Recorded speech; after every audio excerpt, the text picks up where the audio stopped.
Selamat hari Sabat saudara yang kasih dalam Tuhan. Terpujilah namanya oleh karena 1 minggu kita sudah dipertambahkan hari-hari kita. Dan saat ini kita mau merangkumkan sekolah Sabat yang kita sudah pelajari sepanjang minggu. Sebelumnya kita berdoa. Bapa di sorga, Bapa yang penuh kasih, kami membutuhkan pertolongan kuasa Tuhan, memimpin dan memberikan pemahaman agar firman yang akan kami dengarkan saat ini boleh menolong kami lebih dekat kepada Tuhan. Urapi juga hamba-Mu, berikan pengertian dari surga. Dalam nama Yesus kami berdoa dan mengucap syukur. Amin. Saudara yang kasih dalam Tuhan, saya melihat pelajaran sekolah Sabat kita dari Sabat ke Sabat semakin luas, semakin menolong kita lebih mengerti lebih dalam akan firman Tuhan itu sendiri. Di satu sisi bahwa kita sedang berada di dunia yang penuh dengan tantangan. Alkitab tidak pernah berhenti dari ancaman. Bahkan berabad-abad lamanya Alkitab ini berusaha untuk dibinasakan. Namun bersyukurlah saudara, oleh karena Tuhan kita sangat baik. Saudaraku yang kasih dalam Tuhan, saat ini kita mau mempelajari satu pelajaran yang begitu indah. Pelajaran penting di dalam kehidupan kita, yaitu mengenai berhadapan dengan ayat-ayat yang sulit. Ada apa dengan pelajaran kali ini? Saudara-saudara yang kasih dalam Tuhan, saya mau baca ayat hafalan kita dari 2 Petrus pasal 3 ayat 15 sampai 16. Anggaplah kesabaran Tuhan kita sebagai kesempatan bagimu untuk beroleh selamat. Seperti juga Paulus saudara-saudara kita yang kekasih telah menuliskan kepadamu menurut hikmat yang dikaruniakan kepadanya. Hal itu dibuatnya dalam semua suratnya apabila ia berbicara tentang perkara-perkara ini.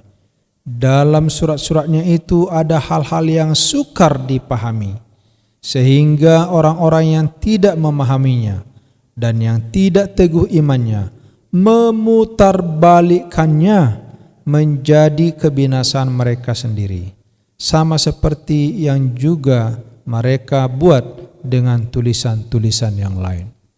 Saudara yang kasih dalam Tuhan, sesungguhnya ada pergerakan di atas dunia ini yang tanpa sadar membawa manusia jauh daripada Tuhan. Apakah yang menjadi pelajaran bagi kita sekarang? Melalui pelajaran sekolah Sabat ini, saudaraku yang kasih dalam Tuhan, saya sudah pengalaman di dalam menghadapi pertanyaan-pertanyaan. Ada banyak, bukan hanya di dalam gereja, tapi lebih banyak dari luar gereja.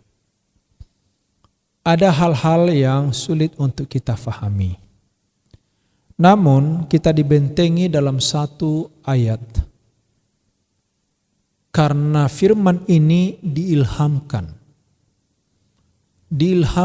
oleh Tuhan melalui para hamba-hamba yang sudah dipilih.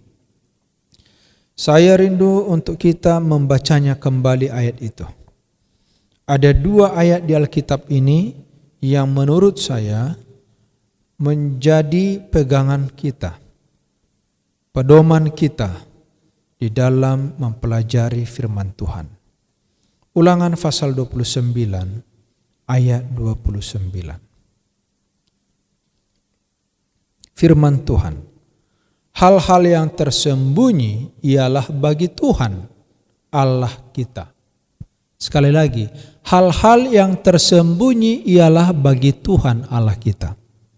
Tetapi hal-hal yang dinyatakan yang dinyatakan, diungkapkan. Itulah kata revelation. Diungkapkan, dibukakan, disingkapkan. Itu adalah bagi kita dan bagi anak-anak kita sampai selama-lamanya, supaya kita melakukan segala perkataan hukum Taurat ini. Jadi saudaraku, kita tidak disuruh sibuk dengan hal-hal yang tidak dinyatakan. Hal-hal yang tersembunyi itu milik Tuhan. Dan kalau kita pun menemukan sesuatu yang mungkin sulit untuk kita mengerti, saudara-saudara, seperti ayat hafalan tadi, jangan justru itu dipakai memutarbalikkan Alkitab ini dan membuat orang menjadi jauh dari kebenaran firman Tuhan. Ayat yang berikut yang saya rindu untuk kita dengarkan, mari kita buka Alkitab kita dalam 2 Petrus pasal yang pertama. Ayat ini juga bagi saya merupakan satu kekuatan. Oleh karena kita tidak mau salah mengerti di dalam ayat-ayat yang mungkin sedikit mendapat tantangan pada waktu kita membacanya. 2 Petrus 1 ayat 19 sampai 21. Dengan demikian kami makin diteguhkan oleh firman yang telah disampaikan oleh para nabi.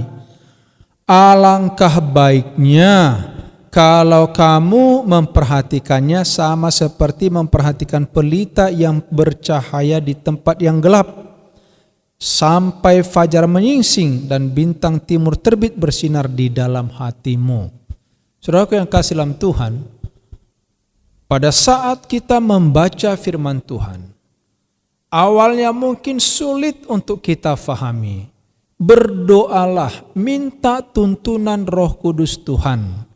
Firman Tuhan katakan tadi, alangkah baiknya kalau kamu memperhatikannya seperti memperhatikan pelita yang bercahaya, ya, di tempat yang gelap sampai fajar menyingsing dan bintang timur bersinar dalam hatimu.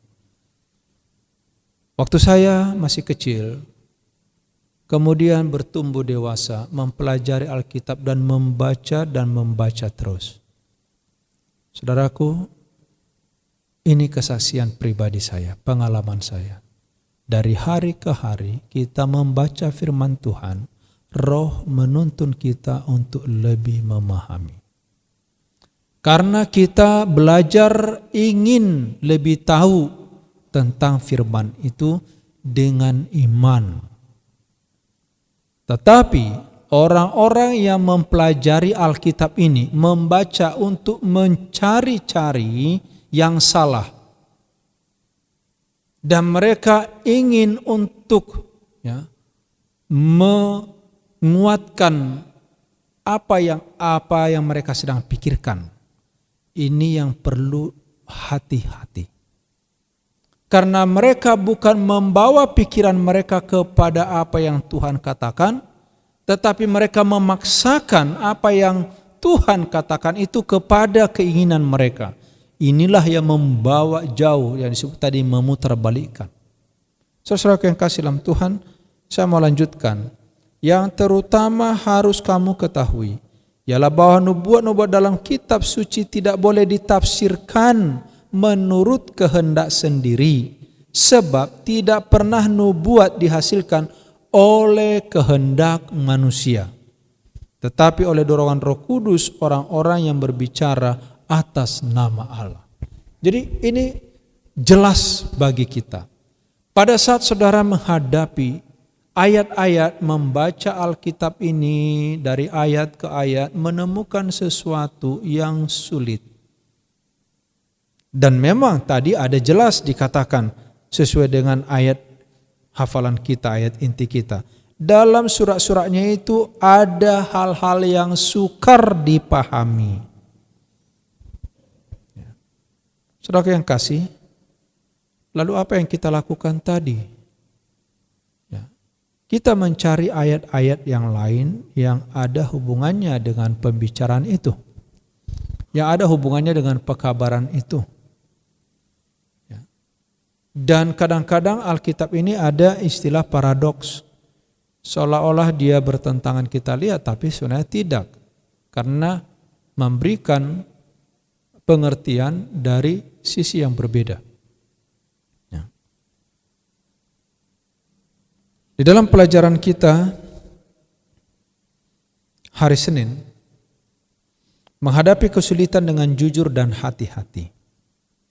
Saudara-saudaraku yang kasih, orang-orang yang jujur akan menghadapi kesulitan Alkitab sedemikian rupa sehingga mereka berhati-hati untuk menyajikan informasi di luar konteks, mengubah kebenaran dengan bahasa retorika, atau menyesatkan orang lain dengan cara manipulasi bukti.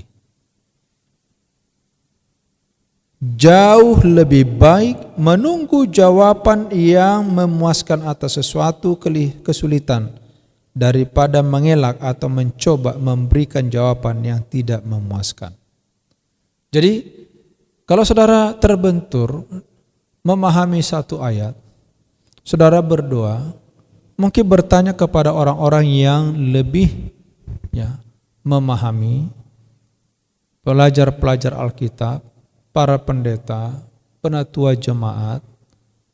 Kalau tidak saudara, saya bilang seperti ayat yang pertama tadi saya baca, lebih baik berdiam diri sampai sinar fajar itu menyingsing dan bersinar di dalam hatimu.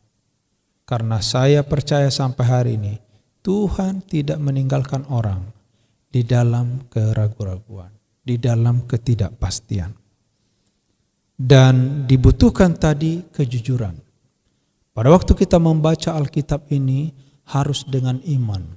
Dan memang jujur dan hati-hati, jangan sampai salah menafsirkan, salah menyampaikan. Akhirnya kita bisa makin jauh, bukan makin dekat. Dan bukan hanya kita yang jauh, orang yang mendengarkannya juga akan menjadi jauh. Menghadapi kesulitan itu juga harus dengan rendah hati.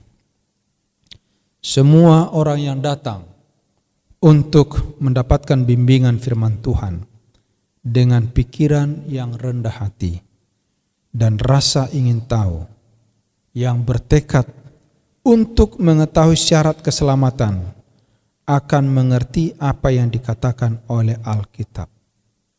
Tetapi dikatakan di sini, mereka yang membawa roh tidak setuju pada penyelidikan firman akan mengambil dari penyelidikan itu roh yang tidak terdapat di dalamnya. Saya sangat setuju dengan statement ini. Saudara-saudaraku yang kasih dalam Tuhan, dalam pengalaman saya sudah puluhan kali membaca Alkitab ini berulang kali. Saudara-saudara, yang saya rasakan adalah semakin kita baca, karena kita dengan tulus mau mengerti rencana Tuhan, karena didahului dengan doa, kita akan mendapatkan satu kepuasan, kita mendapatkan satu penghiburan, kita mendapatkan satu kekuatan gantinya yang muncul kepada kita seperti tadi, yaitu roh tidak percaya. Saudara-saudara, ini adalah pengalaman. Kalau saudara tidak belajar untuk mengalaminya, saudara tidak akan pernah mendapatkannya. Ambil hubungan yang baik, waktu yang baik untuk berkomunikasi dengan Tuhan. Dengan membaca firman ini dengan sungguh-sungguh. Dan setahu saya sampai hari ini, bila mana Alkitab ini kita baca dari ayat ke ayat, di bawah itu ada juga sudah dibantu kita dengan ayat-ayat yang lain kemana itu ada hubungannya.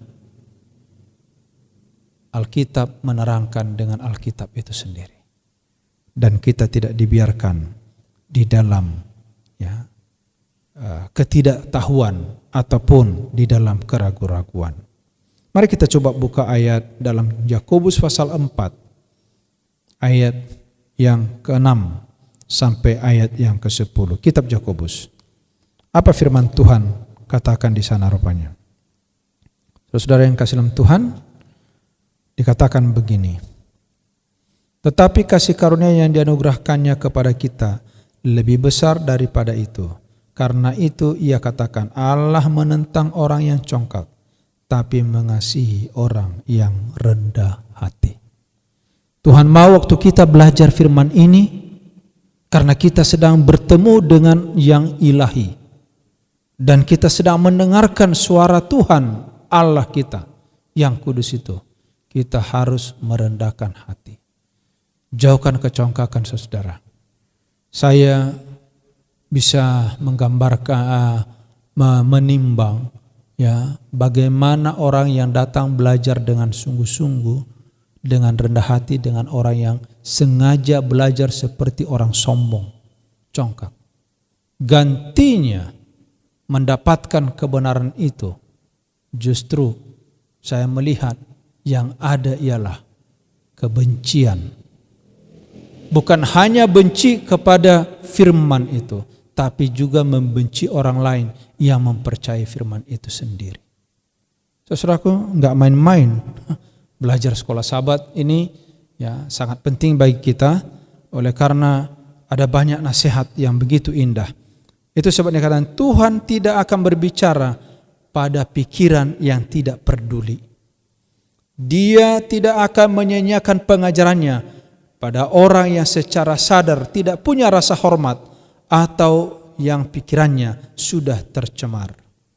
Saudara-saudara yang kasih dalam Tuhan, ya, sekali lagi Tuhan mau kita menjadi pelajar firman yang rendah hati, bukan yang ingin untuk apa? Ya, menyombongkan diri dalam kebenaran. Tidak. Dan yang berikut ialah bagaimana menghadapi ayat-ayat yang sulit kalau kita temukan itu. Ya, di sini sekali lagi ya perlu ketekunan, tekad dan kesabaran. Ya.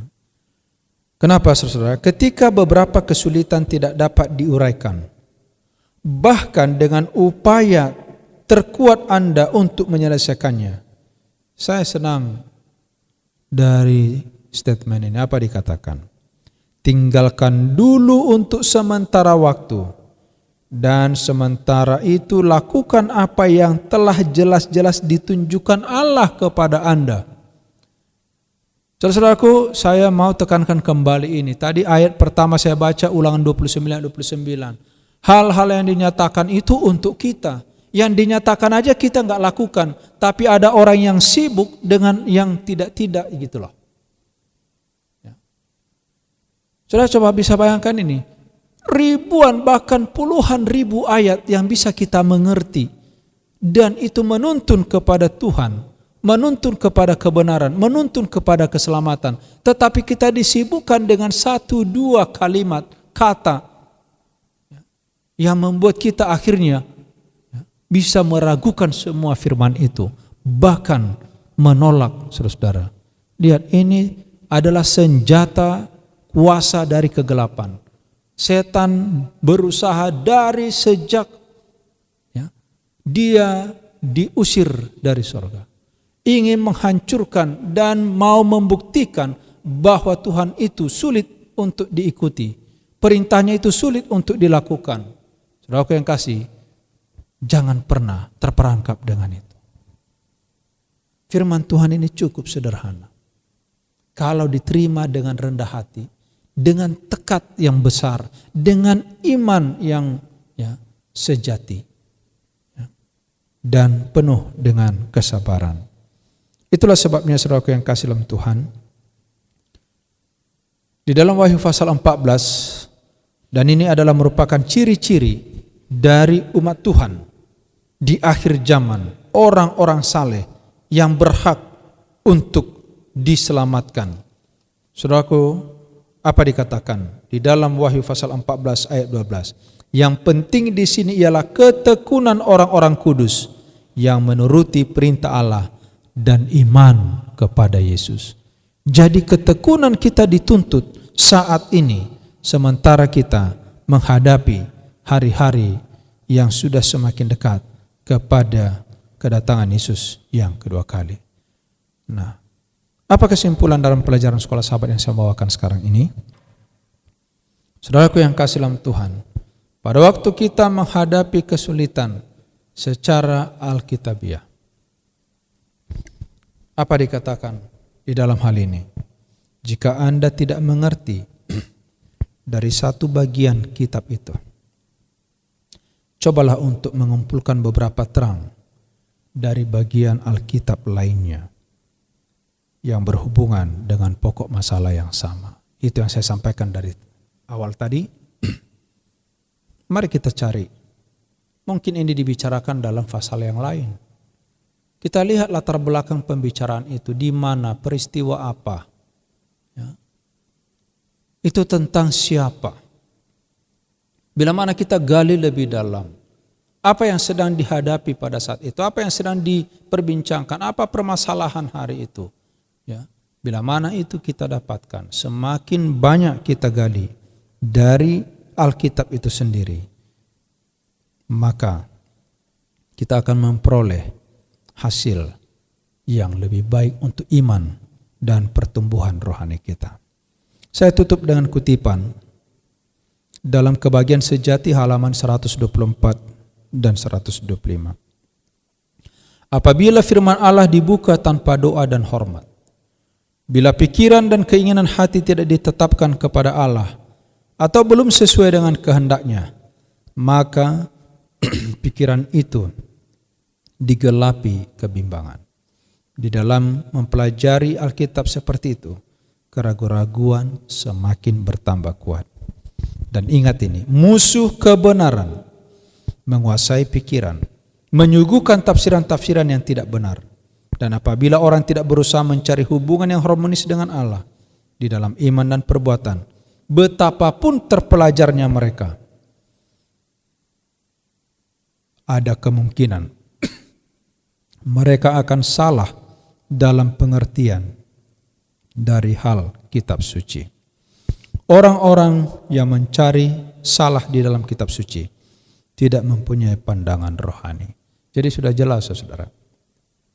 Sebenarnya bagi saya sampai hari ini, di dalam pemikiran saya dan pemahaman saya, bukan karena pendidikan yang tinggi, bukan karena jabatan, tetapi karena kerendahan hati, dengan doa yang sungguh-sungguh, anak kecil pun bisa mengerti firman ini, dan itu lebih membawa dia kepada keselamatan daripada orang yang penuh hikmat dalam pengertiannya, penuh pengetahuan, tetapi selalu mempersalahkan Alkitab. Ini pelajaran penting buat kita. Demikian sekolah sahabat kita. Semoga Tuhan memberkati kita agar kita tidak tenggelam ke dalam pemikiran manusia, tetapi kita justru akan dileburkan di dalam kasih Tuhan, di dalam kuasa Tuhan, di dalam firman Tuhan, dan itu menjadi jaminan bagi kita untuk memperoleh keselamatan. Tuhan memberkati kita. Mari kita bersatu dalam doa. Bapa di sorga, terpuji namamu karena firman yang barusan kami pelajari, khususnya sepanjang minggu yang baru lalu. Ada beberapa ayat-ayat dalam kitab ini yang mungkin kadang sukar kami pahami. Tapi biarkanlah Roh Kudus Tuhan menguasai hati kami, sehingga dari hari ke hari pemahaman kami semakin sempurna. Fajar itu akan menyinari kegelapan, sehingga hidup kami semakin lama semakin kuat di dalam iman dan pengharapan kepada Tuhan. Berkati umat-Mu di mana saja mereka berada.